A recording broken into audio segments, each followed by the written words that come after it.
درود پاک الصلاة والسلام عليك يا رسول الله وعلى آلك وأصحابك يا حبيب الله. الصلاة والسلام عليك يا رسول الله وعلى آلك وأصحابك يا حبيب الصلاة الله. والسلام اے نور بزم اولین، الصلاة والسلام اے شاہ ختم المرسلین، الصلاة والسلام اے سخت گنبد کے مکین، الصلاة والسلام اے زینت عرش برین، الصلاة والسلام اے رحمت للعالمین۔ کسی کو تاج سلطانی، کسی کو بھیک در در کی، کسی کو خاک کی ڈھیری، کسی کو سنگ مرمر،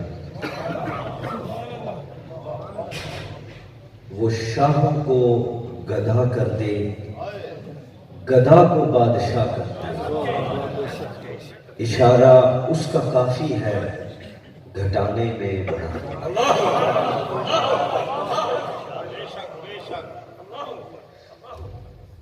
میرے انتہائی محترم قبلہ پیر مرشد، مشائخ اعظام، علماء کرام، بزرگوں، بھائیوں، السلام علیکم ورحمۃ اللہ وبرکاتہ۔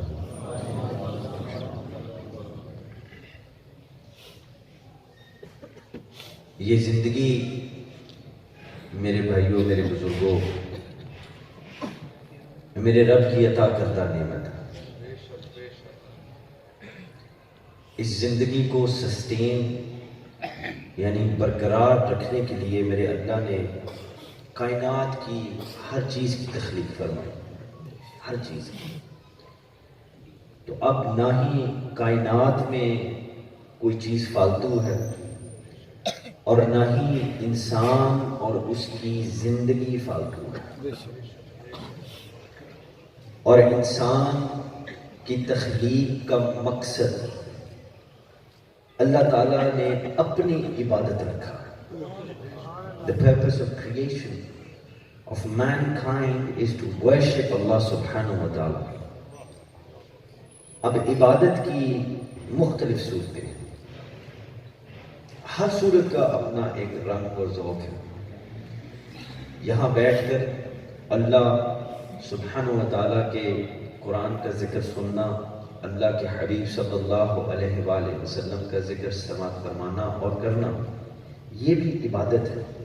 اس کا اپنا رنگ ہے، اپنا ذوق ہے۔ ہر ایک عبادت کی اپنی فضیلت ہے، اور رب میرا قرآن مجید میں فرماتا ہے والکتاب المبین، قسم ہے اس روشن قرآن کی۔ حضرات، جس روشن کتاب کی میرے اللہ نے قسم اٹھائی،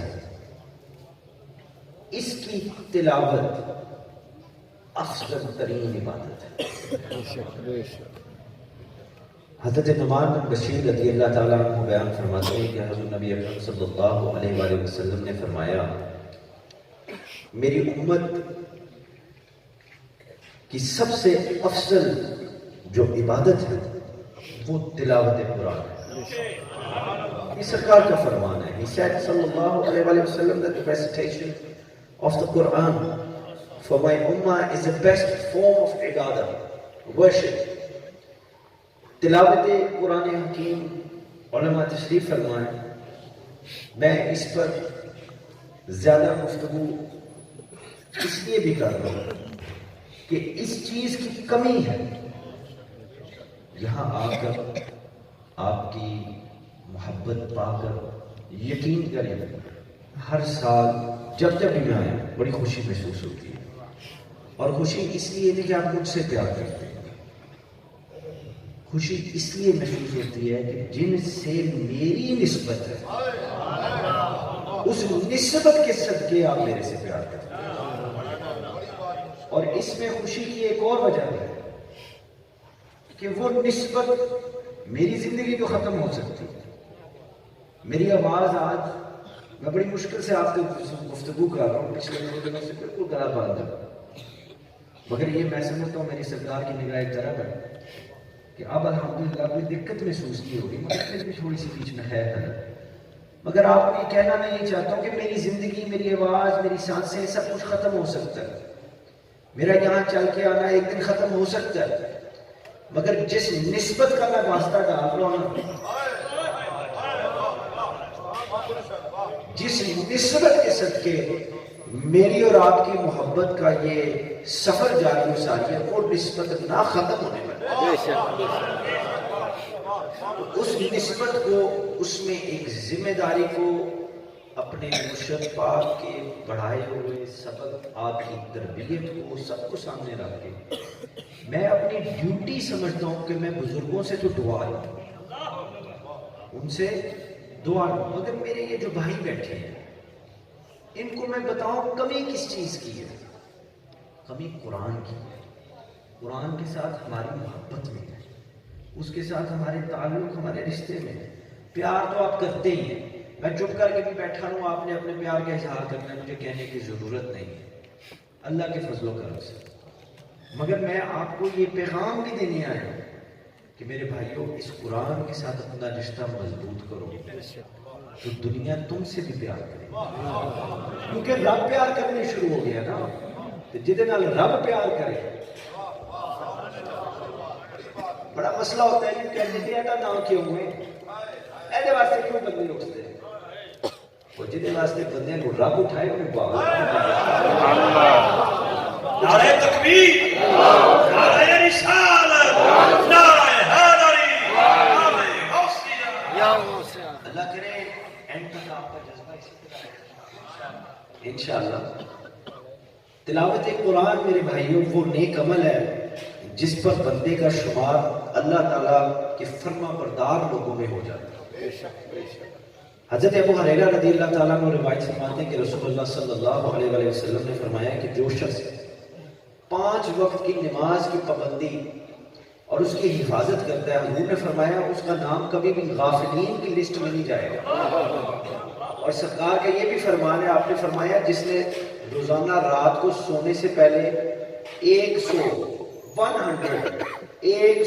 آیات مبارکہ کی تلاوت کر لی، رب نے فرمایا وہ ہمیشہ اللہ کے فرما برداروں کی لسٹ میں رہے گا.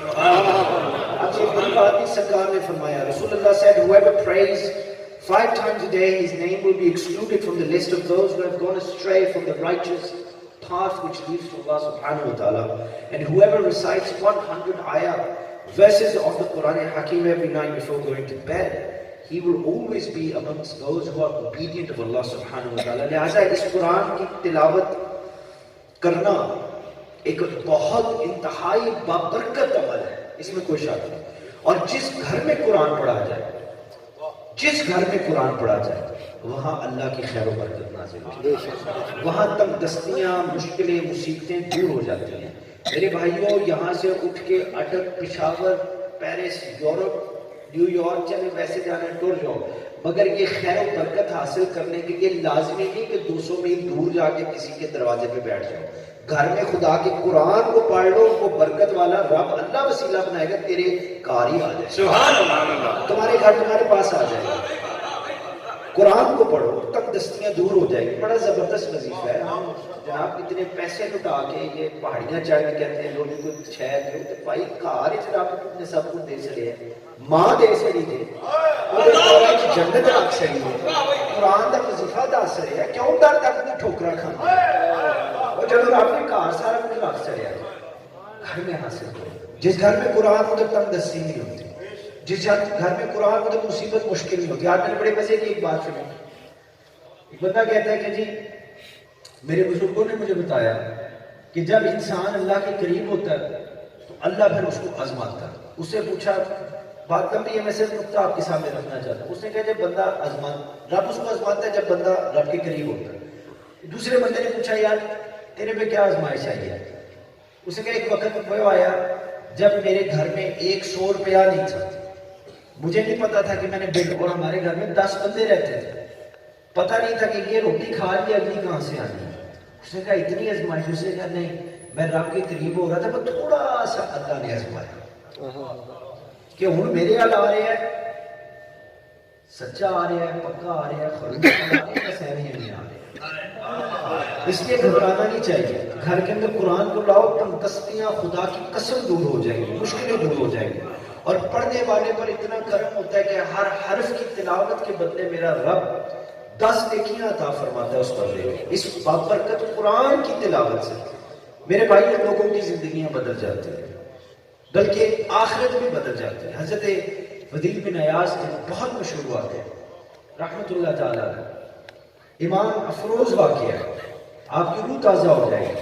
حضرت فضیل بن عیاض اپنی جوانی کے دور میں زبردست قسم کے ڈاکو تھے، رابر تھے، بینڈٹ تھے، اچھے انسان بھی تھے، بڑے لوگوں کو تکلیف پہنچائے، ڈکیتیاں کرتے تھے، لوگوں کو لوٹتے تھے، اپنے اسی عمل میں رہتے، اپنی زندگی کی جو جوانی کا کافی حصہ انہوں نے ایسے ہی گزارا، اور دنیا ان کو مانتی تھی۔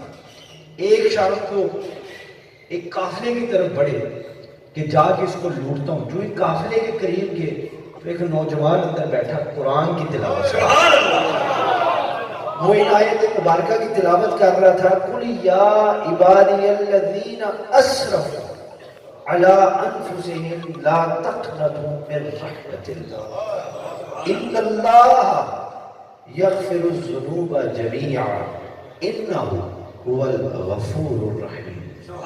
وہ بندہ ایک قرآن مجید کی آیات مبارکہ کی تلاوت کر رہا تھا جس میں اللہ فرماتا ہے اے میرے حبیب صلی اللہ علیہ وآلہ وسلم، آپ فرما دیجئے کہ اے میرے وہ بندوں جنہوں نے اپنی جانوں پر زیادتی ظلم کر لیا، اللہ کی رحمت سے یاد مایوس نہ ہو، اللہ کی رحمت سے ڈس اپوائنٹ نہ ہو، مایوس نہ ہو، بے شک اللہ سارے گناہ معاف فرما دیتا ہے، وہ یقیناً بڑا بخشنے والا، بڑا ہی رحم فرمانے والا۔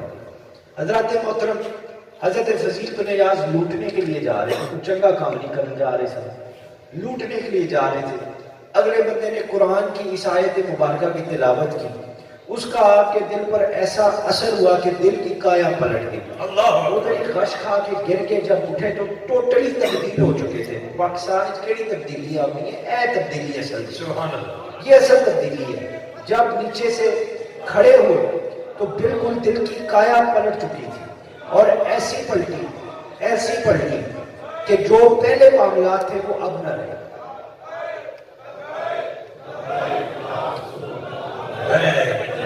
نعرہ تکبیر، نعرہ رسالت، نعرہ رسالت، نعرہ حیدر۔ اللہ آپ کو سلامت رکھے۔ جب حضرت فضیل بن عیاض اٹھے نا تو قرآن کی برکت کا صدقہ دل کا حال بدل چکا تھا، اور یکدم دل میں خیال آیا کہ رب سے معافی مانگوں، توبہ کریں۔ اس کی ہم سب کو ویسے ضرورت ہے، اپنے گریبان میں خود جانیں، کیونکہ ہم سے کافی غلطیاں ہو چکی ہیں، کئی جان کی کئی انجانے ہیں۔ اللہ سے توبہ مانگی، اور اس کے فوراً بعد جو خیال آیا وہ یہ آیا کہ یار میں تو بڑے بندے ہیں نا، ظلم کیتا ہے، میں تو بڑے ہیں دن تروڑے ہیں،